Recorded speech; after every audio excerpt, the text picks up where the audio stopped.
పంచాయతీ ఎన్నికలు రాబోతున్నాయి తెలంగాణలో. దీనికి సంబంధించి ఎప్పటి నుంచో హల్చల్ నడుస్తుంది. బీసీ రిజర్వేషన్లపై కోర్టుకు వెళ్ళడము, అంత పూర్తి స్థాయిలో 42% ఇవ్వడం కుదరదని చెప్పడము, లేదంటే ఇచ్చినా దానికి తగ్గట్టుగా సభ్యులు ఉండాలా లేదా అని చూసుకోవడము, కొన్ని కేటగిరీలో సరైన నాయకులు లేకపోవడం, చాలా ఒక ఇంచుమించు రేవంత్ రెడ్డి గారి ప్రభుత్వం వచ్చినప్పటి నుంచి పంచాయతీ ఎన్నికలు అవ్వాలి, ఇంకా డిలే అవుతుంది అనుకున్న నేపథ్యంలో బీసీ రిజర్వేషన్ మీద సుప్రీంకోర్టుకి వెళ్తాము, హైకోర్టుకి వెళ్తాము, కేంద్రం ఒప్పుకోవట్లేదు, మేము మా ఇష్టం మేము ఇలా కల్పిస్తాము, ఈ విధంగా ప్రజల్లోకి కాంగ్రెస్ని తీసుకెళ్లే ప్రయత్నం చేయడం, రకరకాలుగా వాదనలు నడుస్తున్న తరుణంలో అసలు బీసీ సంబంధించిన ఒక్కసారి నిన్న వరకు ఏం జరిగిందో ఆ వార్త ఇప్పటివరకు మీరు అన్నీ చూసే ఉంటారు. ఇప్పుడు కంటిన్యూషన్ వార్త ఏంటో ఒకసారి చూస్తే, సంగారెడ్డి జిల్లా గ్రామ పంచాయతీ రిజర్వేషన్లపై వైఖరిని తెలియజేయాలని రాష్ట్ర ప్రభుత్వాన్ని హైకోర్టు ఆదేశించింది. ఈ మేరకు సాంఘిక సంక్షేమ శాఖ, బీసీ సంక్షేమ శాఖ, గిరిజన శాఖ, పంచాయతీరాజ్ శాఖ ముఖ్య కార్యదర్శులు, ఎన్నికల కమిషన్, సంగారెడ్డి జిల్లా కలెక్టర్లను నోటీసులు జారీ చేసింది. తదుపరి విచారణలోగా కౌంటర్లు దాఖలు చేయాలని ఆదేశిస్తూ తదుపరి విచారణ డిసెంబర్ 10కి వాయిదా వేసింది. అంటే ఈ విధంగా 42% రిజర్వేషన్లు కోరుకుంటున్న తెలంగాణలో కాంగ్రెస్ ప్రభుత్వం ఒకవేళ ఎన్నికలు జరిగితే ప్రభుత్వం వ్యతిరేకత వల్ల గెలుస్తుందా గెలవదా అనే మీమాంసలోనే ఈ డ్రాగ్ చేస్తుందనేది చాలామంది విపక్ష నేతల అభిప్రాయం. సో ఒకసారి ఆ వ్యవహారాలని మనం చూస్తే, మనం కొద్ది రోజులుగా హల్చల్ నడుస్తోంది. ఇక్కడ ఏంటంటే ప్రభుత్వం హామీ ఇచ్చిన మేరకు 42% రిజర్వేషన్ ఇచ్చేలా అధికారులను ఆదేశించాలని కోరారు.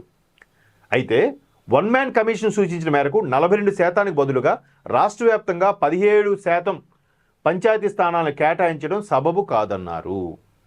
42% అని అంటే రాష్ట్ర వ్యాప్తంగా ఉండే పంచాయతీలు ఏవైతే ఉన్నాయో కొన్ని వేల పంచాయతీలు, అందులో 17% కేటాయించడం సబబు కాదు. భద్రాద్రి కొత్తగూడెం జిల్లాలో అయితే బీసీలకు ఒక్క స్థానం కూడా కేటాయించకపోవడం ఆందోళనకరం అన్నారు. అంటే ఇక్కడ కోరుకునేది ఒకటి, ఇక్కడ జరుగుతున్నది ఒకటి. అంటే జిల్లా స్థాయి అధ్యక్షులు కానీ, నియోజకవర్గం కేడర్లో ఉండే అధ్యక్షులు కానీ, పంచాయతీ స్థాయి లీడర్లు కానీ ఆ స్థాయిలో లీడర్లు లేకపోవడం వల్ల ఎలా కేటాయిస్తారు? ఎవరిని పెడతారు? ప్రకటించడం అయితే ప్రకటించేశారు, బట్ ఆ స్థాయిలో నాయకులు ఉండాలిగా.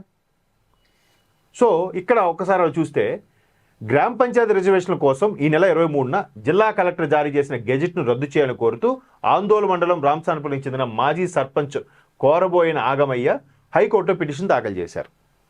ఈ పిటిషన్ జస్టిస్ మాధవీదేవి బుధవారం విచారణ చేపట్టారు.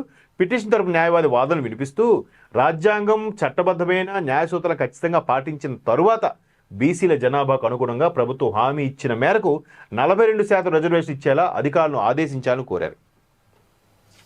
42% ఇస్తూ అంటే ఇది ఒక రాజకీయంగా రగడ నడుస్తుందనే చెప్పాలి. ఇప్పుడు బీసీలకి రిజర్వేషన్లు ఇవ్వడం తప్పు అనట్లేదు, లేదా మిగతా వాళ్ళకి రిజర్వేషన్లు వద్దా అనేది అవ్వట్లేదు. అసలు ఈ రిజర్వేషన్లు అనేది పెద్ద సబ్జెక్టు. ఇప్పటికే రిజర్వేషన్లు ఏంటి, ఎవడు కష్టపడితే వాడికి ఇవ్వాలి కదా, ఎవడిదైతే వాళ్ళే చూడాలి కదా, ఎవడు బాగా చదువుకుంటే వాడికి ఉద్యోగం రావాలి కదా అనే ఒక సబ్జెక్టు అయితే ఉందో అది ఎప్పటికీ కొరకరాని కొయ్యగానే తయారైంది. సో ఇక్కడ మరలా రాజకీయ పార్టీలు దీన్ని ముందుకు తీసుకెళ్తూ రాజకీయం చేసుకునే విధంగా, ఓట్లు సంపాదించుకునే విధంగా కొనసాగుతున్నాయే తప్ప దీనికి ఒక కొలిక్కి వచ్చే మార్గం ఎక్కడ చూపించట్లేదు. మరోవైపు ఎన్నికల రిజర్వేషన్ల జీవో నిలిపివేయండి, హైకోర్టులో మరొక పిటిషన్ దాఖలైందంట. పంచాయతీ ఎన్నికల రిజర్వేషన్కు సంబంధించి మార్గదర్శకాలు వెల్లడిస్తూ ప్రభుత్వం జారీ చేసిన జీవోను నిలిపివేయాలని హైకోర్టులో రిట్ దాఖలైంది. ఈ పిటిషన్ 1-2 రోజుల్లో ప్రధాన న్యాయమూర్తి జస్టిస్ సింగ్ ధర్మాసనం ముందుకు రానుంది. తెలంగాణ ప్రదేశ్ గంగపుత్ర సంఘం, శ్రీ మడివాల వాసుదేవ రజకుల సంఘంతో పాటు మరో 3 పిటిషన్ వేశారు. అంటే బీసీలో కొన్ని వందల కుటుంబాలు ఉన్నాయి. ఇప్పటికీ కొన్ని కుటుంబాలు బీసీలో కలపాలి, బీసీలు కలిపిస్తే ఏదో అవకాశం వచ్చేస్తుంది, తద్వారా ఓబీసీలో కలుపుకుంటే ఏవో ఉద్యోగాలు వచ్చేస్తాయని విశ్వ ప్రయత్నాలు చేసేవాళ్ళు చాలామంది ఉన్నారు. రాబోయే రోజుల్లో అన్ని ప్రైవేటీకరణ అవబోతున్న తరుణంలో ప్రైవేట్ రంగాల్లో రిజర్వేషన్లు ఎవరు ప్రాధాన్యత ఇస్తారు? ఎవడు కష్టపడితే వాడే, ఎవడు టాలెంట్ వాడిదే, అవునా కాదా? పైపెచ్చి ఇలాంటి రిజర్వేషన్ వల్ల కూడా కొంతమంది ఇబ్బంది పడి విదేశాలకు వెళ్ళిపోయిన కూడా ఉన్నారు. అంటే తక్కువ పర్సంటేజ్ అయితే అవ్వచ్చు, బట్ అది చెప్పాను కదా ఇంతకుముందు, రిజర్వేషన్ అనేది ఒక పెద్ద సబ్జెక్టు, అది రకరకాల విమర్శకు తావిస్తుందని. సో ఇక్కడ రకరకాల బీసీ సంఘాల వాళ్ళు రిజర్వేషన్లు వాళ్ళ యొక్క అభిప్రాయాల్ని రిట్ రూపంలో రిట్ రూపంలో పిటిషన్ దాఖలు చేశారు. బీసీ ఎస్టీ ఎస్సీ రిజర్వేషన్ కోసం పంచాయతీరాజ్ శాఖ జీవో 46ను జారీ చేసింది. అయితే రాజ్యాంగం చట్టం 2018 సెక్షన్ 9(4) ప్రకారం పంచాయతీ ఎన్నికల్లో బీసీఏ, బీసీబీ, బీసీసీ, బీసీడీలకు కేటగిరీ వారీగా రిజర్వేషన్ కల్పించలేదు. బీసీలన్నిటికీ కామన్గా గంపకొత్తగా ఒకటే బీసీ రిజర్వేషన్, వాడు బీసీ అవునా కాదా వాళ్ళకి ఇచ్చేయండి అన్నట్టుగానే ఇక్కడ అనిపిస్తుంది. కానీ బీసీలో మళ్ళీ 4 కేటగిరీలు ఉన్నాయి. BCA, BCB, BCC, BCD. అత్యధిక కొంచెం మోస్తరుగా బెటర్గా ఉండేవన్నీ ఎక్కువగా బీసీడీలోనే ఉంటాయి.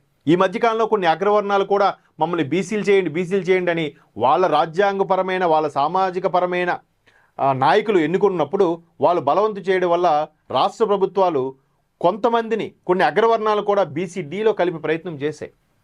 అందుకే బీసీడీలో రిజర్వేషన్ ఉన్నా లేకపోయినా ఉంటుంది, almost all equal to forward caste లెక్కే. సో అలా విడివిడిగా రిజర్వేషన్ కల్పించలేదంట. సో కల్పించలేకపోవడం అనేది మళ్ళీ అదొక మెలిక. ఇక్కడ అనంతరామన్ కమిషన్ నివేదికను ప్రభుత్వం విస్మరించింది. గతంలో అనంతరామన్ కమిషన్ ఏదైతే ఇచ్చిందో వీళ్ళగా కేటగిరీల వారిగా శాఖల వారిగా ఇవ్వాలని దాన్ని ప్రభుత్వం విస్మరించిందట. అయితే దీంతో బీసీల్లోని 4 వర్గాలు అంటే మున్నూరు కాపు, ముదిరాజు, యాదవ, గౌడు వర్గాలే స్థానిక సంస్థలో రాజకీయ అధికారాన్ని పొందుతున్నాయి. ప్రధానంగా అంటే వీళ్ళు బీసీయా కాదా అని చూసుకుంటున్నారు అంతే. Okay, Munnuru Kapu BC, Mudiraj BC, Yadava BC, Gouda BC, ఈ 4గిట్లో ఎవడున్నా బీసీయా, ఓకే నీకు టికెట్. మరి మిగతావి ఇక్కడ గంగపుత్ర సంఘం, అలాగే మడివాల మాచదేవ రజకుల సంఘం, అలాగే వేరే చాలా సంఘాలు ఉన్నాయి. వాటి పరిస్థితి ఏంటి? సో వాటన్నిటికీ కూడా కేటగిరీ ఇస్తే ఈ పంచాయతీకి సంబంధించి ఇది బీసీఏలోకి, ఇది బీసీబీలోకి, ఇది బీసీడీలోకి, ఇది ఎస్సీలో మళ్ళీ కేటగిరీలు ఉన్నాయి, ఎస్టీలో కేటగిరీలు ఉన్నాయి, ఆ కేటగిరీ వాళ్ళుగా చేయాలనేది అక్కడ అనంతరామన్ కమిషన్ ఇచ్చిన నివేదిక. దాన్ని మరి ప్రభుత్వం తొంగలో తొక్కిందిగా. మరి ఎలా ఇస్తారు?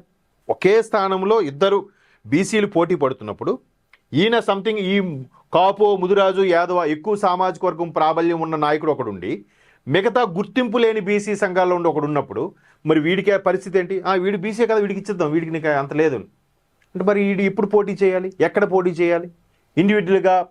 ఇండిపెండెంట్గా పోటీ చేస్తే అంత ఇది లేదు మరి ఎలా? సో ఇట్లాంటి పరిస్థితుల మీద ఒకరు హైకోర్టులో పిటిషన్ చేయడం అది ప్రస్తుత ప్రభుత్వానికి తలనొప్పిగా మారిన పరిస్థితి కనిపిస్తోంది. సో మొత్తం మీద ఆ వర్గీకరణలు ఏవైతే ఉండాలో చట్ట ప్రకారం బీసీ రిజర్వేషన్లను ఏబిసిడిగా వర్గీకరించాలి, ఆ తర్వాత ఎన్నికలు నిర్వహించేలా సర్కారు ఆదేశించాలని కూడా కోరారు. సో మొత్తం మీద ఈ విధంగా ఆ బీసీ రిజర్వేషన్లపై మాత్రం లొల్లి నడుస్తుందనే చెప్పాలి.